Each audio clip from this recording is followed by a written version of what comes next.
Les Badamiers, résidence de l'archevêque de Dakar. En accueillant le chef de l'État, Monseigneur Benjamin Ndiaye mesure l'importance de la charge, mais se dit confiant quant à la capacité du président Bassirou Diomaye Faye de conduire notre pays, le Sénégal.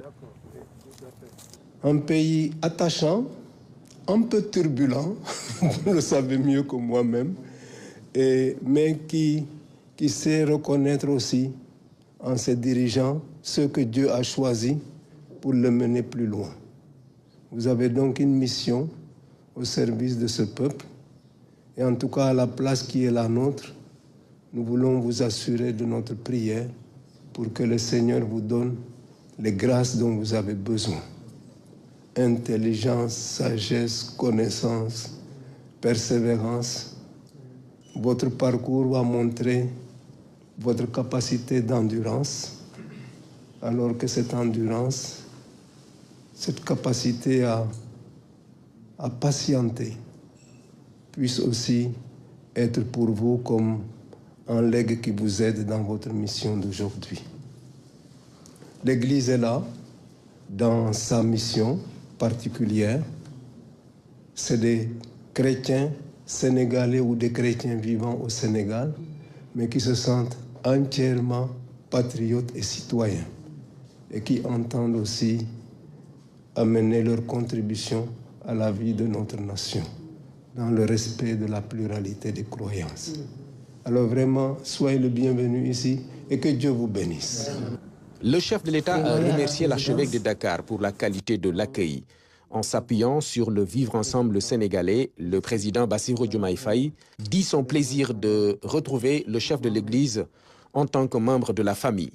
De la 6e au CM2, j'ai été élevé par l'Église à travers l'école devenue École Marie Médiatrice de Ndiaganiao.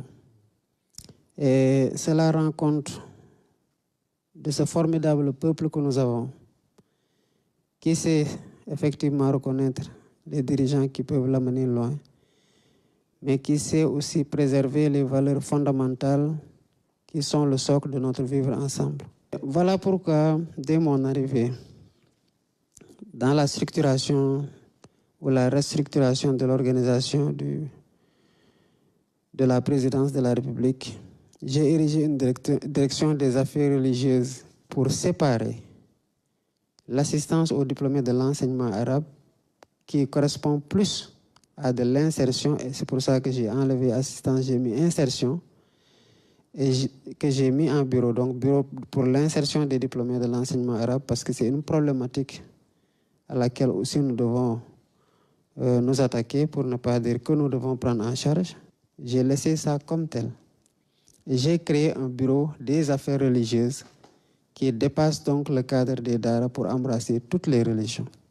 Pour moi, c'est cela l'équidistance entre les cultes que je me dois d'avoir dans un pays laïque. J'ai pris acte ou connaissance plutôt des travaux à finaliser au niveau du site du sanctuaire marial de Popenguine. Et j'ai instruit le bureau d'architecture à qui on avait confié le programme des sites religieux, qui sera désormais confié à la direction des affaires religieuses pour qu'elle puisse administrer plus efficacement en s'appuyant sur le bureau d'architecture pour tout ce qui est construction. Donc, je peux vous dire que vous pouvez compter entièrement sur ma disponibilité, sur mon accessibilité et l'accessibilité des membres du gouvernement, et mon oreille attentive à toutes vos requêtes. Le chef de l'État a salué la clairvoyance et la lucidité de l'archevêque de Dakar, Monseigneur Benjamin Ndiaye. Il a présenté les condoléances à l'Église suite au décès de l'abbé Alphonse Diouf, un religieux qu'il considère comme un frère car étant élevé chez lui à Ndiaganiao par son père. Une autre illustration de l'exemplaire vivre ensemble sénégalais.